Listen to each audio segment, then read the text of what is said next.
America के राष्ट्रपति Donald Trump ने भारत को अब तक की सबसे बड़ी धमकी दी है। सरल शब्दों में, भारत जो रूस से तेल ले रहा है, अमेरिकी राष्ट्रपति डोनाल्ड ट्रंप ने कहा है कि हम भारत पर टैरिफ को बढ़ा देंगे।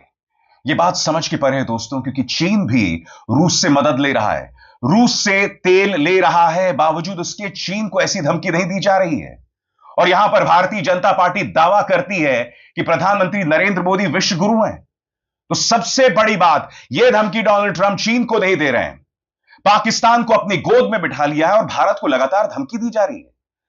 मैं इस समझना चाहता हूं, हमारे वाणिज्य मंत्री पीयूष गोयल अमेरिका में जाकर करते क्या हैं, विदेश मंत्री एस जयशंकर का काम क्या है, और सबसे बड़ी बात, हालांकि भारतीय विदेश मंत्रालय ने अमेरिकी राष्ट्रपति डोनाल्ड ट्रंप को करारा जवाब दिया है, मगर प्रधानमंत्री खामोश हैं। एस जयशंकर जो फिलीपींस की यात्रा पर हैं वो खामोश हैं, और पीयूष गोयल हर बार की तरह खामोश हैं। उन्हें तो क्या ही कहना आता है। मैं फिर आपसे पूछना चाहता हूं क्यों। मगर आज इस कार्यक्रम में हम सिर्फ इस बात की चर्चा नहीं कर रहे हैं कि किस तरह से भारत सरकार खामोश बना हुआ है, हम इसकी भी चर्चा करेंगे कि डोनाल्ड ट्रंप भस्मासुर बन चुके हैं। सही सुना आपने, डोनाल्ड ट्रंप हर गुजरते दिन के साथ अमेरिका को ऐसा नुकसान पहुंचा रहे हैं कि अमेरिका का उठना नामुमकिन हो जाएगा। यकीनन टैरिफ्स को लेकर वो भारत को धमका रहे हैं और भारत को इसकी बड़ी आर्थिक कीमत चुकानी पड़ेगी। मगर हम अगर इसके दूरगामी परिणाम को देखें तो इसमें नुकसान अमेरिका को होने वाला है। भारत सरकार, या कहा जाए भाजपा सरकार, डर के चलते खामोश है।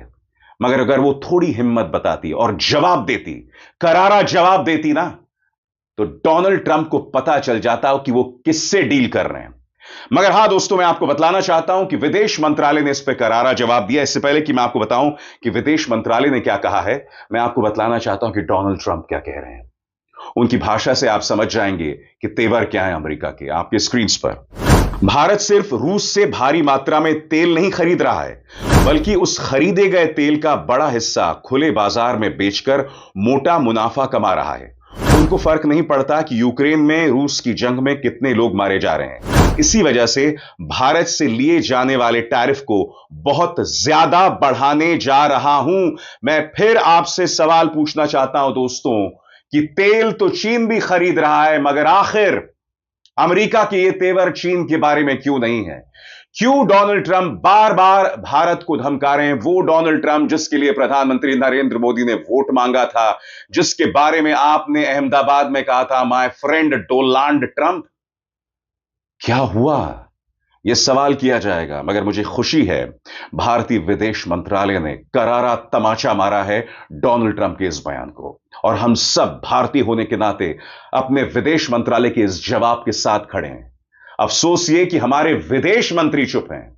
जी हां, जिन्हें इस मुद्दे पर बोलना चाहिए, खुलकर सामने आना चाहिए, क्योंकि बात अब देश की अस्मिता की हो गई है। दोस्तों, आपकी स्क्रीन पर विदेश मंत्रालय का बयान, और मैं आपको बतलाना चाहता हूं कि भारत ने 5 मुद्दे उठाए हैं और हर मुद्दा वाजिब है। दोस्तों, पहला मुद्दा आपकी स्क्रीन पर, अमेरिका और यूरोपीय यूनियन ने रूस यूक्रेन युद्ध शुरू होने के बाद भारत को रूस से तेल खरीदने पर निशाना बनाया है। असल में भारत ने रूस से तेल खरीदना तब शुरू किया जब युद्ध छिड़ने के बाद पारंपरिक सप्लाई यूरोप की तरफ मोड़ दी गई।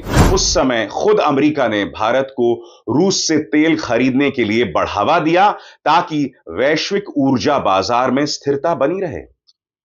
तो यह भारत का पहला जवाब है और वाजिब है। दोस्तों, भारत कह रहा है कि भाई, अमेरिका ने हमसे कहा था कि आप रूस से तेल खरीदो।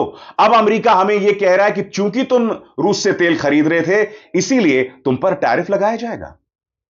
इस आदमी यानी डोनाल्ड ट्रंप को अंदाजा है, वो गोलमाल में वो जो जॉनी लीवर का कैरेक्टर था, जो भूल जाता था बार बार, डोनाल्ड ट्रंप उससे भी ज्यादा बदतर आदमी है।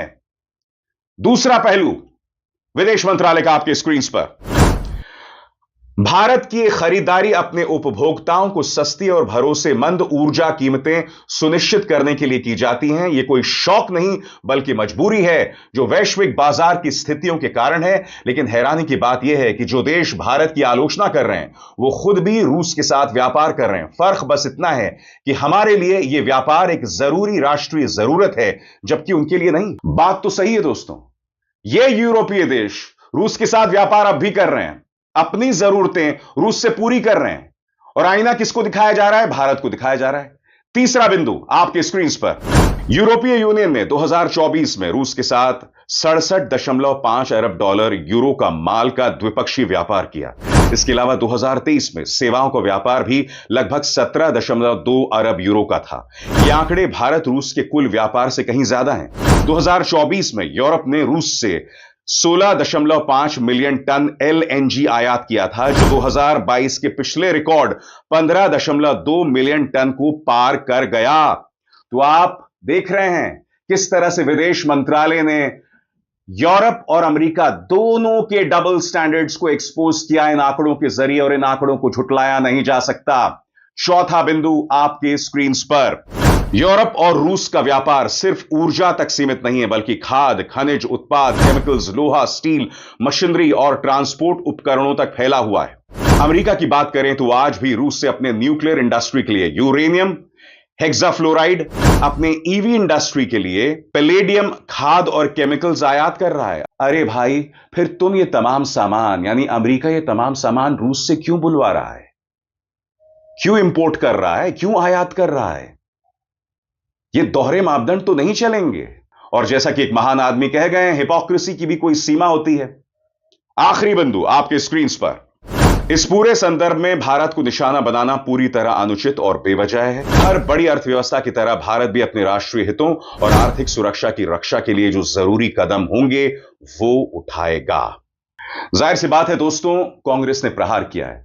जयराम रमेश का बयान आपके स्क्रीन पर, जहां वो कह रहे हैं कि देखिए, प्रधानमंत्री नरेंद्र मोदी ने हाउडी मोदी किया, माय फ्रेंड डोनाल्ड ट्रंप किया, इस सब के बावजूद भारत को यह कीमत चुकानी पड़ रही है। खामोशी क्यों? कांग्रेस से सवाल पूछ रही है। कांग्रेस के नेता मनीष तिवारी ने सीधा प्रहार किया है और डोनाल्ड ट्रंप को 1971 की याद दिलाई है जब आपका 7th फ्लीट अरब सागर में आके खड़ा हो गया था। बकौल मनीष तिवारी, हमने उस वक्त उस चुनौती का सामना किया था और हमने उसे पार पा लिया था। हम टैरिफ की चुनौती का भी सामना करेंगे और उसे भी पार पा लेंगे। मगर मैं आपसे एक सवाल पूछना चाहता हूं। जयराम रमेश अपना बयान दे रहे हैं, मनीष तिवारी का बयान देखिए, करारा जवाब दिया अमेरिका को। खामोश कौन है? पीयूष गोयल खामोश हैं, विदेश मंत्री एस जयशंकर खामोश हैं, प्रधानमंत्री खामोश हैं। किसने रोका है? आप फिलीपींस में हैं तो क्या इसका मतलब यह है कि आप बयान नहीं दे सकते? आपके साथ एजेंसी एएनआई है, आपको बयान देना चाहिए था, मगर एक कायर के तौर पर। आपकी जो तमाम लेजर आइज है ना, आपके अंधभक्तों के लिए है। Mister laser eyes Jaishankar, open your mouth, जुबान खोलिए, जवाब दीजिए, क्योंकि बात मेरे देश की अस्मिता की है। सबसे बड़ी बात दोस्तों, आज अमेरिका के अंदर से खुद उनके अपने लोग सवाल उठा रहे हैं। कुछ तो यह कह रहे हैं कि अमेरिका के खात्मे की शुरुआत हो चुकी है। कि स्क्रीन पर यह है रिचर्ड डी वुल्फ, जो कि यूएस प्रोफेसर हैं इंटरनेशनल अफेयर्स के। उन्होंने अल जजीरा को दिए गए इंटरव्यू में कहा, अमेरिका का साम्राज्य खत्म हो चुका है। अमेरिका के international affairs professor Richard D Wolff ने अल जजीरा से कहा, अब दुनिया की सबसे बड़ी आर्थिक ताकत अमेरिका और इसके साथ ही नहीं बल्कि चीन और ब्रिक्स देश हैं। लेकिन कोई भी अमेरिकी नेता जनता से कहने की हिम्मत नहीं करता कि सब खत्म हो चुका है। नौकरियां अब ब्राजील, चीन और भारत में पैदा होंगी। सुनिए क्या कह रहे हैं एक अमेरिकन इकोनॉमिस्ट कि अमेरिका इज ओवर, अमेरिका खत्म हो गया है। The American empire is over. We're done. We peaked about 12, 15 years ago, and we are on a down. And it's very hard for the American people, which I understand. I am one. It's hard to get your head around that. We've had a century of on the way up, which is a lot more fun than on the way down. But it does happen to every empire. We're only the latest. Look at the British, how far they've fallen. We're in that process. So the problem with the trickle down is, yeah, there might be more jobs, but they're going to be created in China. They're going to be created in Brazil. They're going to be created in India. They're not created here. और मैं आपको बतलाना चाहूंगा, David स्टॉकमन, जो कि एक अमेरिकी पत्रकार हैं, उन्होंने क्या कहा है, वो किस तरह से डोनाल्ड ट्रंप को आईना दिखा रहे हैं। सबसे बड़ी बात दोस्तों, इस तरह के बयानात हमारे इकोनॉमिक एक्सपर्ट्स की तरफ से आ सकते हैं, मगर खामोशी बनी हुई है। ये जो सारे सरकार प्रायोजित इकोनॉमिक एक्सपर्ट्स हैं, पत्रकार हैं, सब खामोश हैं। खुलकर जवाब देना चाहिए, मगर नहीं साहब, जवाब नहीं दे रहे हैं क्योंकि मोदी जी का आदेश नहीं आया है। अमेरिकी पत्रकार डेविड स्टॉकमैन क्या कहते हैं? अरे पोटुस यानी अमेरिकी राष्ट्रपति, यह अमेरिका का कोई हक नहीं बनता कि भारत किससे तेल खरीदे या किसको बेच दे। बात खत्म। और तुम कितने बेवकूफ हो सकते हो, अमेरिका के उन मिडिल क्लास वर्कर्स पर टैक्स लगा रहे हो जो इंडिया से सस्ते सामान खरीदते हैं। क्यों? क्योंकि तुमने यूक्रेन युद्ध को एक दिन में खत्म करने का अपना वादा पूरा नहीं किया। असल बात यह है कि तुम ज़ेलेंस्की को इसलिए लड़ाई लंबी खींचने दे रहे हो क्योंकि वो रूस को थोड़ी सी जमीन छोड़ने को तैयार नहीं है, जो अमेरिका की होमलैंड सिक्योरिटी के लिए कोई फर्क नहीं डालता। तो शांत हो जाओ। और अंत में जो उन्होंने बात की है ना दोस्तों, इसका हिंदी में अनुवाद संभव नहीं है, उसका मजा अंग्रेजी में लिया जा सकता है, जहां डेविड स्टॉकमैन कहते हैं, so calm down, you are becoming a whirling dervish of unhinged nonsense। यानी कि घूमता हुआ, उड़ता हुआ, बकवास करने वाला पुलिंदा बन गए हो डोनाल्ड ट्रंप। वहां के पत्रकार इस तरह की शब्दावली का इस्तेमाल कर रहे हैं। मैं उम्मीद करता दोस्तों, इसका 10% हमारे विदेश मंत्री, हमारे वाणिज्य मंत्री, हमारे प्रधानमंत्री वो हिम्मत तो दिखाते। मगर जैसे मैंने कहा दोस्तों, हम सब अपने देश के साथ हैं, भारत के साथ हैं। डोनाल्ड ट्रंप ने तमाम हदों को पार कर दिया है, मगर याद कीजिएगा, शुरू से ही मैं कह रहा हूं, यह अमेरिका के खात्मे की शुरुआत है।